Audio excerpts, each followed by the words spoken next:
शेतकऱ्यांसाठी आजच्या ठळक बातम्या व शेतकऱ्यांसाठी आनंदाची देखील बातमी आलेली आहे। आता शेतकऱ्यांना 853 कोटींची मदत देखील मिळणार आहे। कृषी मंत्री धनंजय मुंडे यांचा निर्णय देखील झालेला आहे। आता कोणते जिल्हे आहेत सर्व अपडेट पाहणार आहोत। नमो शेतकरी योजनेबाबत देखील सर्वात मोठी अपडेट आलेली आहे। त्यापूर्वी चॅनलवर नवीन असाल चॅनल सबस्क्राइब करा, नोटिफिकेशन बेल ऑल वरती टाका। खूप सारे जण व्हिडिओ पाहतात परंतु सबस्क्राइब करत नाहीत। सबस्क्राइब केले की रोजची रोज ठळक बातम्या या चॅनलवरती पाहायला मिळतील। लाडकी बहीण योजना 5 वर्ष चालणार, अजित पवार यांची माहिती। 6000 कोटींच्या फाईलवर सही। आता जर पाहायला गेलं तर लोकसभा निवडणुकीमध्ये विरोधकांनी नकारात्मक कथा पसरून निवडणुकीमध्ये यश मिळवले, मात्र आता तसे होणार नाही। महायुतीचे शासन जनतेसाठी कल्याणकारी योजना राबवत असून जनता महायुतीला साथ देईल। त्याचबरोबर लाडकी बहीण योजना 5 वर्ष चालणार असून 6000 कोटींच्या फाईलवर सही करण्यात आली असल्याची माहिती राज्याचे उपमुख्यमंत्री तथा वित्तमंत्री अजित पवार यांनी दिली आहे। शेतकऱ्यांनो, वीज बिल थकबाकी भरू नका, माझे नाव सांगा, अजित पवारांचे शेतकऱ्यांना आव्हान। सध्या जर पाहायला गेलं तर राष्ट्रवादी काँग्रेसचे नेते अजित पवार यांनी विधानसभेमध्ये यश मिळवण्यासाठी राज्यभरामध्ये जनसन्मान यात्रा सुरू केलेली आहे।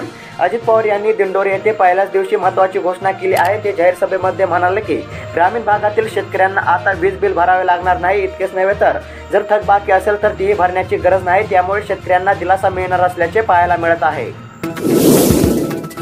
राज्यात 1,65,70,437 पीक विमा अर्ज दाखल। लाखो शेतकऱ्यांनी 1 रुपयामध्ये भरला आपला पीक विमा। कृषी मंत्री धनंजय मुंडे यांची माहिती।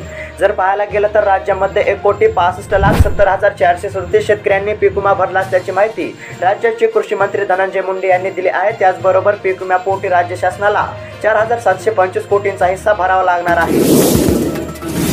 राज्यभरातील शेतकऱ्यांसाठी महत्त्वाची बातमी। शेतकऱ्यांना मिळणार 596 कोटी रुपयांची मदत। पिकांच्या नुकसानीपोटी मदतीचा निर्णय।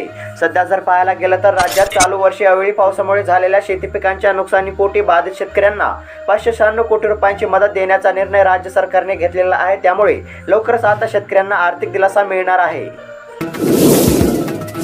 रक्षाबंधनाआधीच भगिनींच्या खात्यात पडणार 3000, मुख्यमंत्र्यांची माहिती। आता जर पाहायला गेलं तर लाडकी बहीण योजनेसाठी 45,000 कोटींची तरतूद करण्यात आलेली आहे। त्याचबरोबर उर्वरित महिलांचे अर्ज तात्काळ मंजूर करण्यात यावे अशा सूचना मुख्यमंत्री एकनाथ शिंदे यांनी संबंधित अधिकाऱ्यांना देत रक्षाबंधनापूर्वीच 2 महिन्यांचे 3000 रुपये भगिनींच्या खात्यात जमा होणार असल्याची देखील मुख्यमंत्र्यांनी माहिती दिली आहे।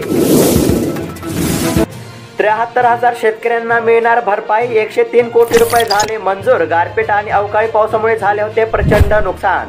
सध्या जर पाहायला गेलं तर राज्यभरातील नुकसानग्रस्त शेतकऱ्यांना आता मदत मिळण्यास सुरुवात झालेली आहे।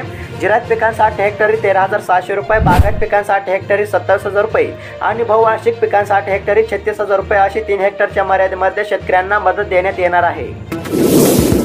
शेतकऱ्यांसाठी महत्त्वाची बातमी। अखेर प्रतीक्षा संपली। वंचित 12,000 शेतकऱ्यांना मिळणार 50,000 रुपये प्रोत्साहन अनुदान। सविस्तर जर पाहायला गेलं तर राज्य शासनाने नियमित कर्ज परतफेड करणाऱ्या शेतकऱ्यांना महात्मा ज्योतिराव फुले कर्जमुक्ती योजनेअंतर्गत 50,000 रुपये प्रोत्साहन अनुदान दिले आहे। मात्र अनेक शेतकरी या अनुदानापासून वंचित राहिलेले होते। त्याकरिता अर्थसंकल्पीय अधिवेशनामध्ये शासनाने परिपत्रक जाहीर केलेले होते। यामध्ये एका वर्षामध्ये 2 वेळा पीक कर्ज घेतलेल्या शेतकऱ्यांच्या याद्या तयार करण्याचे आदेश दिलेले असून ऑनलाईन पद्धतीने अनुदान शेतकऱ्यांच्या थेट बँक खात्यावरती दिले जाणार आहे। यामुळे अनेक दिवसांचा हा प्रश्न मार्गी लागणार असून शेतकऱ्यांना दिलासा मिळणार आहे। नमो शेतकरी योजनेच्या आगामी 4थ्या हप्त्यासंदर्भातील महत्त्वाची बातमी। सध्या जर पाहायला गेलं तर नमो शेतकरी योजनेचा 4था हप्ता हा 15 ऑगस्ट 2024 रोजी जाहीर केला जाणार आहे। लाडकी बहीण योजनेचा देखील पहिला हप्ता यावेळी जाहीर केला जाणार आहे। ऑगस्ट महिन्याच्या पहिल्या आठवड्यामध्ये मोदींचा महाराष्ट्र दौरा आहे। त्यामुळे या निमित्ताने महाराष्ट्र सरकार प्रधानमंत्री नरेंद्र मोदींच्या हस्ते नमो शेतकरी योजनेचा 4था हप्ता जाहीर करण्याची सध्या शक्यता वर्तवण्यात येत आहे।